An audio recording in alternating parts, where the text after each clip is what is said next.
Kebakaran melanda permukiman warga di Kabupaten Maros, Sulawesi Selatan. 4 rumah panggung milik warga hangus dan rata dengan tanah. Sementara 3 petak bangunan rumah dinas milik sekolah dasar setempat juga hangus. Kebakaran diduga akibat korsleting listrik dari salah satu rumah panggung milik warga. Area di tempat penimbunan sampah Jatibarang, Kota Semarang, Jawa Tengah kembali terbakar Jumat siang.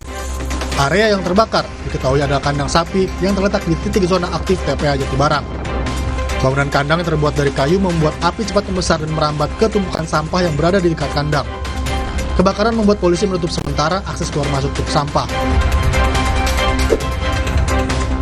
Warga ex-Kampung Bayam yang terkena gusuran pembangunan Jakarta International Stadium atau JIS masih bertahan di tenda yang mereka buat sendiri, tepat di area trotoar JIS.